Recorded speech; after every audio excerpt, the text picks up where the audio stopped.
안녕하세요. 보이다 대표입니다. 아이 키우면서 가장 어려웠던 순간 바로 아이가 고집 부릴 때 아닌가요? 안 돼, 싫어, 내가 할 거야. 이렇게 말하는 아이가 가끔은 밉기도 하시죠. 그래서 아이가 왜 이렇게 내 말을 듣지 않을까 이런 거에 대해서 고민을 한 번쯤 다 해보셨을 거예요. 우리 흔히 아이의 고집이 버릇없다고 생각을 하시는 경우가 많습니다. 하지만 전문가들은요, 아이의 고집이 성장하는 뇌가 보내는 아주 중요한 신호라고 말해요. 혹시 아이의 고집 뒤에 숨겨진 이유를 알고 계신가요? 오늘 영상에서는요, 아이 고집이 왜 생기는지 그 원리를 쉽게 풀어드릴 거예요. 그리고 화내지 않고도 아이와 소통할 수 있는 마법 같은 대화법 알려드릴게요. 이 방법을 사용하시면요, 욱하는 마음 대신 아이를 이해하는 마음으로 대하시게 될 거예요. 아동발달 분야의 최신 연구에 의하면요, 이러한 활동들이 아이의 건강한 성장 과정에서 나타날 수 있는 자연스러운 현상으로 받아들이기를 권해주고 있습니다.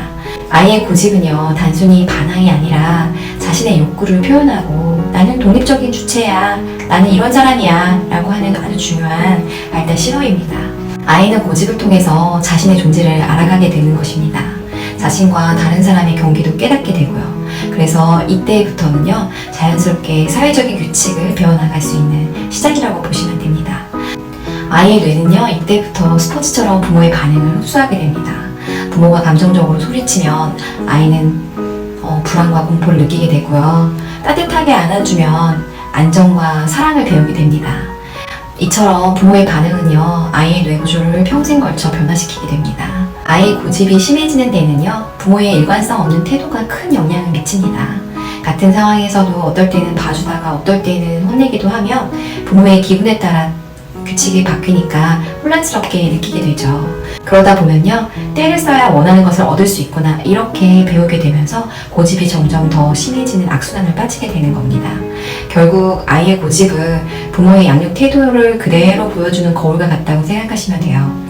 아이에게 소리를 지르거나 화내는 행동은 잠시 아이의 행동을 멈추게 하기는 합니다. 하지만 아이에게 큰 상처를 남기기도 해요.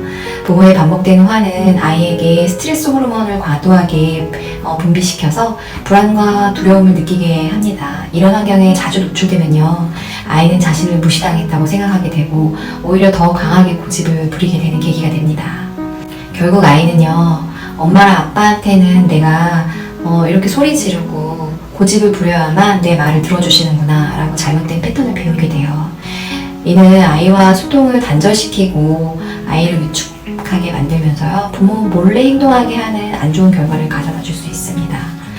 그래서 부모가 화를 내는 대신에요, 아이의 감정을 공감해주고 안정감을 주면서 아이에게 긍정적인 신경회로를 만들어주는 것이 중요합니다. 따뜻한 대화와 스킨십은 아이 뇌에서 옥시토신이라는 호르몬을 분비시켜요. 이 호르몬은 부모와 아이의 안정적인 애착을 형성하는 데 도움을 많이 주죠. 화내지 않고 차분하게 소통하는 부모의 노력이 단순히 아이의 행동을 바꾸는 걸 넘어서요, 아이 뇌를 긍정적으로 변화시키는데 한몫합니다. 그럼 아이와 효과적인 대화를 하기 위해서요, 4가지 법칙을 알려드릴게요. 첫 번째는요, 아이의 감정을 읽어주시는 거예요. 아이가 고집 부릴 때 가장 먼저 해야 할 일이요, 아이의 감정을 인정해주고 공감해주는 것입니다. 그 중에 가장 좋은 화법 중에 하나가요, 앵무새 화법이에요. 아이가 한 말을 그대로 따라하면서 아이의 감정을 확인시켜 주시는 거예요. 예를 들어서 아이가 친구가 내 장난감을 뺏어서 싫어 라고 하면, 아, 친구가 내 장난감을 뺏어서 싫었구나 이렇게 따라해서 말을 해주시면 됩니다. 이는 아이가 자신의 감정을 이해받았다고 느끼게 되어서 안정감을 찾게 되는 것이죠. 단 주의할 점이 있으세요. 감정을 공감 시 왜 화났어? 처럼 이유를 묻기보다는 뭐뭐 해서 화가 났구나 이렇게 아이 감정 상태를 먼저 헤아려 주시는 게 효과적입니다. 감정을 언어로 표현하기 어려운 아이에게요, 감정에 이름을 붙여주면 그것을 연습하게 되고요, 이는 감정 조절하는데 첫 시작이 됩니다. 두 번째는요, 일관된 규칙을 세워주시는 거예요. 고집을 부릴 때는 부모의 태도가 매번 달라지면 아이가 혼란스럽게 느낍니다. 그래서 고집을 유일한 소통의 통로라고 생각하고 그것을 계속 유지할 수 있습니다. 그래서 어떠한 상황에서든 명확하게 경계를 알려주세요. 허용되는 것과 절대 안 되는 것을 명확하게 구분하고 부모의 감정에 따라서 반응이 바뀌지 않도록 일관성을 유지해 주시는 게 중요합니다. 예를 들어서 부엌에서 노는 것은 위험하기 때문에 절대 안 돼 라고 절대적인 규칙을 정해주시고 일관성 있게 그것을 지켜주시는 것이 중요해요. 그리고 세 번째는요, 자율성을 존중해 주시는 거예요. 통제받는 상황에서도 아이가 스스로 결정하는 경험을 할 수 있도록 선택권을 부여해 주시는 방법입니다. 예를 들면요, 파란색 옷 입을래, 빨간색 옷 입을래, 이렇게 두 가지 선택권을 주시고 아이가 스스로 결정할 수 있는 결정권을 주시는 거예요. 이렇게 하시면 자기에게 자율성이 있다고 생각하면서 아이가 따르게 됩니다. 네 번째는요, 과정 중심의 칭찬을 해주세요. 결과가 아닌 노력을 구체적으로 칭찬하는 것이 아이의 자신감과 도전정신을 키우는데 매우 중요합니다. 예를 들면요, 최선을 다하는 모습이 정말 멋있네, 이렇게 얘기해 주실 수도 있고요. 장난감을 정리하는 모습을 보니까 엄마가 정말 기쁘다, 이렇게 아이의 특정 부분을 꼭 집어서 칭찬해 주셔야 아이도 칭찬받는 이유를 명확하게 이해합니다. 그리고 과정 중심의 칭찬은요, 아이에게 성공뿐만 아니라 실패도 인정받는 경험을 하게 합니다. 그래서 실패에 대한 두려움을 줄이고 새로운 도전에 대한 용기를 심어주는 데 가장 큰 효과적인 방법이에요. 그리고 마지막으로요, 부모가 아이의 고집을 부릴 때 화를 참는 건 기술적인 문제가 아닙니다. 이건 부모님 자신의 감정을 조절하는 것에서 시작된다고 보시면 돼요. 부모의 감정은 아이에게 그대로 전해지기 때문에 부모가 스스로 분노를 다스리는 모습을 보여주는 것만으로 아이에게 훌륭한 교육이 됩니다. 그래서 부모님이 화를 조절하는 실질적인 방법 3가지를 알려드릴게요. 첫 번째는요, 아이가 때를 써서 화가 나실 때요, 딱 15초만 멈추고 심호흡을 해보세요.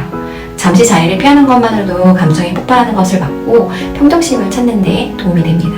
그리고 두 번째는요, 자신에게 칭찬해 주시는 거예요. 괜찮아, 잘했어. 부모도 사람입니다. 완벽해질 수 없습니다. 실수했다고 스스로에게 나는 왜 이럴까 비난하지 마시고요, 오늘도 최선을 다했어 라고 말하면서 자신에게 친절해 지시는 거예요. 그래야 부모가 자신을 존중하는 모습을 보여줄 때 아이 역시 자신을 사랑하고 존중하는 법을 배울 수 있거든요. 마지막으로 3번째예요. 책을 읽거나 대화를 하시고 새로운 것을 배우는 것은 부모의 생각을 유연하게 만들어줍니다. 나이가 들수록 고집이 세지는 이유는요, 뇌가 익숙한 방식으로만 생각하려는 경향이 있기 때문입니다. 새로운 경험은요, 이러한 현상을 예방해줘요.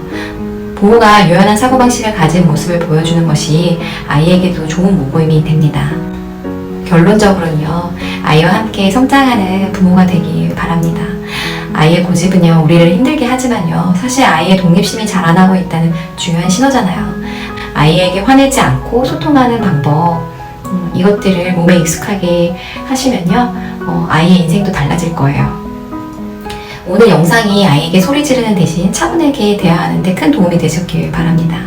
근데 혹시 지금 전해드린 방법으로도 아이의 행동이 쉽게 나아지지 않거나 꾸준한 시도를 하기 어려운 상황이시라면 부모님의 노력과 고민 저희도 너무나 잘 알고 있습니다. 이 모든 과정은요, 전문가의 깊이 있는 이해와 체계적인 지원이 필요한 여정이에요. 혼자 어려워하지 마시고 저희 보이다 교육센터에 문의를 주세요. 그리고 육아는 또 다른 난관이 늘 기다리고 있죠. 이젠 아이가 고집 부리면서 말을 듣지 않을 때 화를 내지 않고 잘 넘기는데, 이번에 왜 우리 아이가 매번 똑같은 실수를 반복할까 하는 답이 밀려오실 수 있어요. 그래서 똑같은 잘못을 반복하는 아이, 어떻게 하면 좋을지에 대해서 다음 영상에서 아이의 반복되는 문제 행동을 바로잡고 올바른 습관을 길러줄 수 있는 실질적인 양육법에 대해서 이야기해 보겠습니다. 오늘 영상이 도움이 되셨다면 구독, 좋아요, 알림 설정 잊지 마시고요.